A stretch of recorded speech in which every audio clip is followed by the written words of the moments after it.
আসসালামু আলাইকুম। আজকে পঞ্চম শ্রেণীর বাংলাদেশ ও বিশ্ব পরিচয় বইয়ের অধ্যায় ৩ নিয়ে আলোচনা করব। আজকের এই ক্লাসের মাধ্যমে অধ্যায়ের ভিতরের যে অনুশীলনীর প্রশ্নগুলো রয়েছে সেগুলোর উত্তর নিয়ে আমরা আলোচনা করব। আজকের এই ক্লাসের মাধ্যমে আমরা অধ্যায় ৩ শেষ করে দেওয়ার চেষ্টা করব।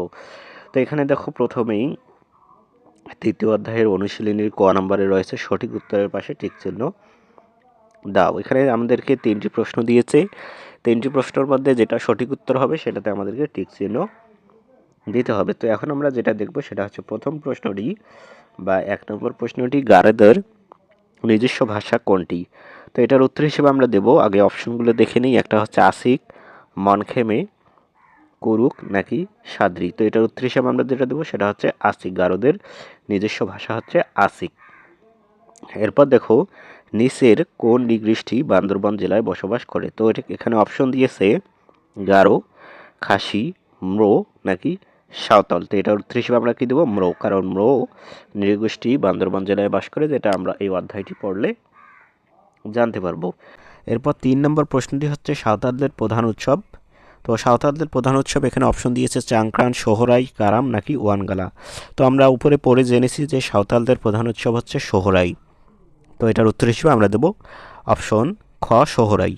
তো এটাই হচ্ছে মূলত তোমাদের ক নম্বর এর উত্তর। এখন আমরা দেখব যে খ নম্বর এখানে আমাদেরকে দিয়েছে যে সঠিক শব্দ বসিয়ে শূন্যস্থান পূরণ করে। এখানে আমাদেরকে 4টি শূন্যস্থান দিয়েছে, এগুলো আমাদেরকে উপরের অধ্যায়ের আলোকে পূরণ করতে হবে। তো ক নম্বর বা 1 নম্বর শূন্যস্থানটি হচ্ছে খাসি সমাজ ড্যাশ। তো এটার উত্তর হিসাবে আমরা দেব খাসি সমাজ মাতৃতান্ত্রিক। খাসি সমাজ এখানে আমরা দিব মাতৃতান্ত্রিক। এরপর 2 নম্বর, ম্রো নৃগোষ্ঠীর জীবন ধারণের জন্য ড্যাশ চাষ করেন। তো এখানে আমরা যেটা দিতে পারি সেটা হচ্ছে জুম চাষ করেন। ম্রো নৃগোষ্ঠীর জীবন ধারণের জন্য জুম চাষ করেন। এরপর 3 নম্বর, গারোদের বিশেষভাবে তৈরি ঘরের নাম। এখানে আমরা কি দেব? ঘরের নাম নাকমান্দি, নকমান্দি। গারোদের বিশেষভাবে তৈরি ঘরের নাম, এখানে আমরা যেটা দেব সেটা হচ্ছে ঘরের নাম নাকমন্দি। এরপর 4 নম্বর, আমরা সকল ক্ষুদ্র নৃগোষ্ঠীর প্রতি এখানে আমরা দেব শ্রদ্ধা বা সম্মান করব। আমরা এখানে কি দেব? শ্রদ্ধা বা সম্মান করব। তো এটাই হচ্ছে মূলত তোমাদের উত্তর। এখন আমরা এখানে গ নম্বরে আমাদেরকে একটি কাজ দিয়েছে, সেটা হচ্ছে বাম পাশের শব্দগুলোর সাথে ডান পাশের শব্দের মিল করো। মানে এখানে বাম পাশে বিভিন্ন সম্প্রদায়ের উৎসবগুলো দিয়েছে এবং এখানে উৎসবের নামগুলো এলোমেলোভাবে দিয়েছে, এগুলো আমাদেরকে মিল করে লিখতে হবে। তো এটার উত্তর আমরা এখন দেখার চেষ্টা করি। 3 নম্বরের উত্তর হিসেবে আমরা যেটা দেব, এখানে আমরা বাম পাশ এবং ডান পাশ একসাথে মিল করে দিয়েছি, তোমরা ওইভাবে খাতায় মিল করে নেবে। গারোদের উৎসবের নাম হচ্ছে ওয়ানগালা, ম্রোদের উৎসবের নাম হচ্ছে চাংক্রান, ওরাওদের উৎসবের নাম হচ্ছে কারাম এবং খাসিদের উৎসবের নাম হচ্ছে সেং কুটসেম। খাসিদের উৎসবের নাম কি? সেং কুটসেম।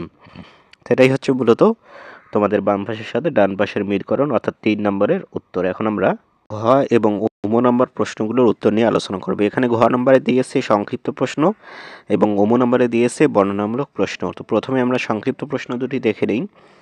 একটা হচ্ছে ওরাও জনগোষ্ঠীর 3টি খাবার ও পোশাকের নাম লেখো। আর একটা হচ্ছে গারো নৃগোষ্ঠী বাংলাদেশের কোন কোন পার্বত্য জেলায় বাস করে। তো প্রথমে আমরা যে সংক্ষিপ্ত প্রশ্নগুলো দিয়েছে সেগুলোর উত্তর নিয়ে আলোচনা করব, তারপর আমরা বর্ণনামূলক প্রশ্নগুলোর উত্তর নিয়ে আলোচনা করব। তো সংক্ষিপ্ত প্রশ্নের প্রথম প্রশ্নটি ছিল ওরাও জনগোষ্ঠীর 3টি খাবার ও পোশাকের নাম লেখো। তো এটার উত্তর হিসেবে আমরা দেব ওরাও জনগোষ্ঠীর 3টি খাবার ও পোশাকের নাম হলো, খাবার হিসেবে আমরা যেগুলো লিখব সেটা হচ্ছে ভাত, ডাল ও সবজি। আর পোশাক হিসেবে আমরা যেটা লিখব, পুরুষেরা ধুতি বা লুঙ্গি এবং নারীরা শাড়ি ও ব্লাউজ পরেন। তো এটাই হচ্ছে মূলত 1 নম্বর সংক্ষিপ্ত উত্তরের উত্তর। এরপর 2 নম্বর প্রশ্নটি ছিল গারো নৃগোষ্ঠী বাংলাদেশের কোন কোন জেলায় বাস করে। তো এটার উত্তর হিসেবে আমরা দেব গারোরা মূলত ময়মনসিংহ, টাঙ্গাইল, নেত্রকোনা ও শেরপুর জেলায় বসবাস করে। এটাই হচ্ছে সংক্ষিপ্ত উত্তর প্রশ্নে গেল। এখন আমরা এখানে যে তোমাদের ঘ নাম্বার বা উম নাম্বারের যে বর্ণনামূলক প্রশ্নগুলো রয়েছে সেগুলো নিয়ে আলোচনা করব। তো বর্ণনামূলক প্রশ্ন বা উম নম্বর প্রশ্নের প্রথম প্রশ্নটি ছিল খাসি ক্ষুদ্র নৃগোষ্ঠীর জীবনধারা বর্ণনা করো। তো এটার উত্তর হিসেবে আমরা দেব খাসি ক্ষুদ্র নৃগোষ্ঠীর জীবনধারা অত্যন্ত বৈচিত্র্যময় এবং ঐতিহ্যে ঘেরা। তাদের জীবনধারার প্রধান দিকগুলো হলো, একটা হচ্ছে সমাজ ব্যবস্থা। খাসি সমাজ মূলত মাতৃতান্ত্রিক, অর্থাৎ পরিবারের প্রধান হন মা এবং সম্পত্তির উত্তরাধিকারও মেয়েরাই পেয়ে থাকে। জীবিকা হিসেবে আমরা যেটা দিতে পারি সেটা হচ্ছে তাদের প্রধান পেশা কৃষি, তারা প্রচুর পরিমাণে পান ও সুপারি চাষ করেন। আমরা এখানে দেব তারা প্রচুর পরিমাণে পান ও সুপারি চাষ করে থাকেন, যা তাদের আয়ের প্রধান উৎস। খাদ্য হিসেবে আমরা যেটা দেব সেটা হচ্ছে তাদের প্রধান খাবার ভাত, মাছ ও মাংস। এছাড়াও তারা প্রচুর চা পান করে থাকেন এবং অতিথিদের পান সুপারি দিয়ে আপ্যায়ন করা তাদের সংস্কৃতির অবিচ্ছেদ্য অংশ। এরপর দেখো পোশাক হিসেবে আমরা যেটা দেব, খাসি নারীরা এক ধরনের বিশেষ পোশাক পরেন যার নাম ফুংমারুং। পুরুষেরা সাধারণত পকেটবিহীন জামা ও লুঙ্গি পরেন। এরপর ধর্ম ও উৎসব হিসেবে আমরা যেটা দিতে পারি সেটা হচ্ছে তাদের আদি ধর্মের নাম সাংসারিক। তাদের প্রধান উৎসবের নাম সেংকুটসেম, যা তারা অত্যন্ত আনন্দের সাথে পালন করে থাকে। এরপর প্রথম প্রশ্নটি যেটা ছিল সেটার উত্তর আমরা করলাম। এখন আমরা বর্ণনামূলক প্রশ্নে 2 নম্বর প্রশ্নটি নিয়ে আলোচনা করব। সেটা হচ্ছে বাংলাদেশের সাঁওতাল ও ম্রো ক্ষুদ্র নৃগোষ্ঠীর সাংস্কৃতিক বৈশিষ্ট্য বর্ণনা করো। তো এটার উত্তর হিসেবে আমরা দেব সাঁওতাল ও ম্রোদের সাংস্কৃতিক বৈশিষ্ট্যগুলো নিচে বিস্তারিতভাবে তুলনা করা হলো। সাঁওতাল জনগোষ্ঠীর সাংস্কৃতিক বৈশিষ্ট্য।